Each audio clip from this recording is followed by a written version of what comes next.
Group 4, and today we will be presenting our topic about safety and health at work. Our group members are Nur Aina Sofia binti Liman, Eva Lili Farisha binti Azlan, Nur Shafika binti Samsul, and Hernat Farina binti Tarmizi.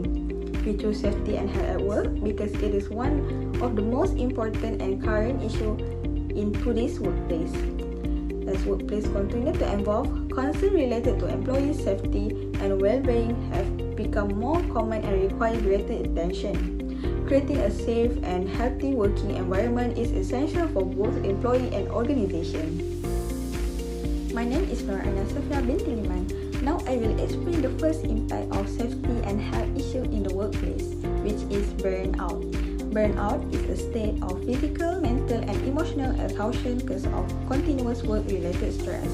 Nowadays, many employees experience burnout because they face heavy workloads, tight deadlines, and constant pressure to achieve targets every day.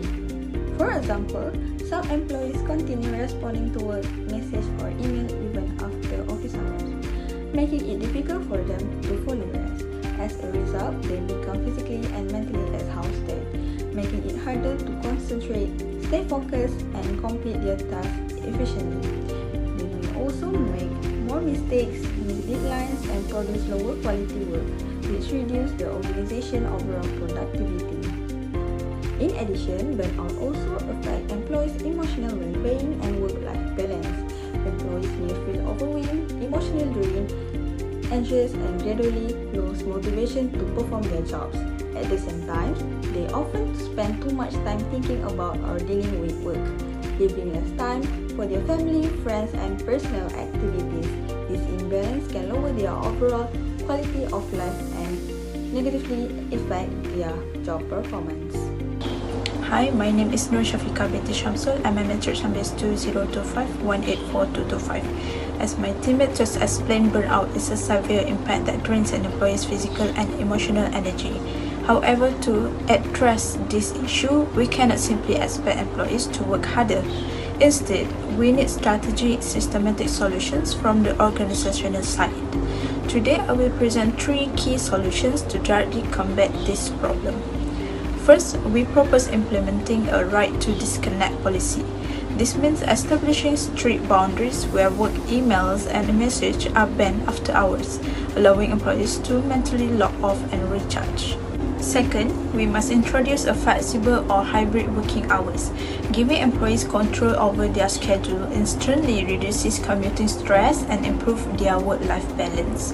And finally, to directly combat anxiety and emotional exhaustion, the company must provide an employee assistance program (EAP). By offering free confidential counseling, we give employees the professional psychological support they need. However, organizational policy is only half the battle.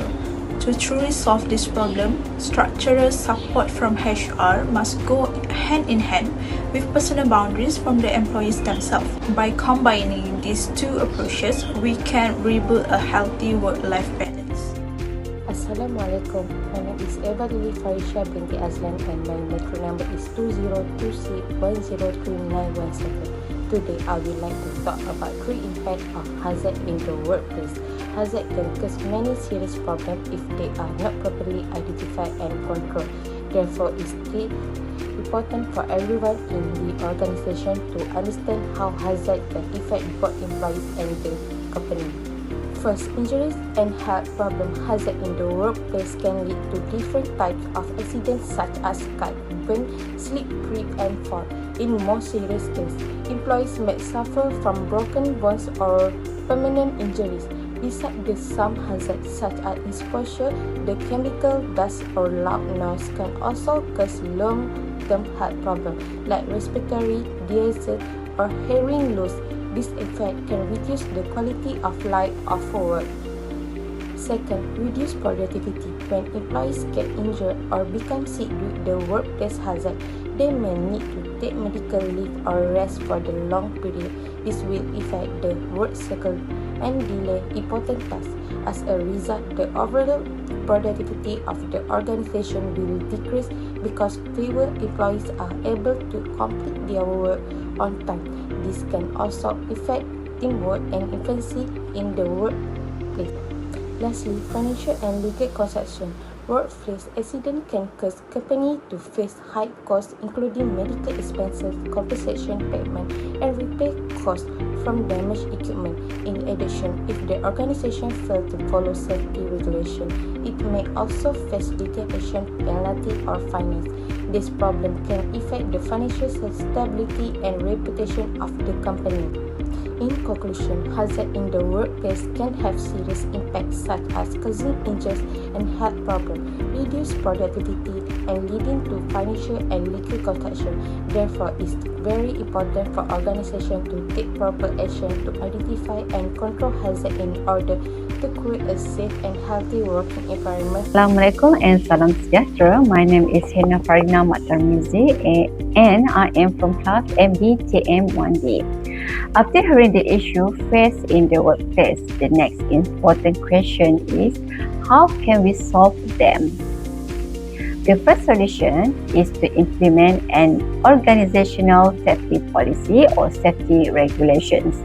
Under the Occupational Safety and Health Act 1994, organizations with more than 5 employees are required to have a written safety policy. This policy helps employees focus on workplace safety and health. It is also important to ensure that all employees follow the safety rules and procedures at all times. The second solution is to use safety stickers and warning signs. The signs help employees identify potential hazards such as slippery floors, electrical risks, or areas where personal protective equipment (PPE) is required. They remind workers to stay alert and work safely, helping to prevent workplace accidents. The third solution is to provide safety training. Employees should receive proper training before starting work, especially when using hazardous equipment or working in high-risk areas. Regular refresher training also helps employees improve their knowledge and maintain safe working practice. In conclusion, workplace burnout and workplace hazard are serious issues that can affect employees' health, safety, and work performance. To reduce burnout, employees should support employees by providing flexible working arrangements, counseling services, and healthy work-life balance. Employees should also manage their workload, set clear boundaries, and take enough time to rest. To prevent workplace hazards, organizations should implement safety policies, use safety stickers and warning signs, and provide regular safety training. These measures help create a safer and healthier working environment. Overall, employers and employees must work together to build a safe, healthy, and productive workplace.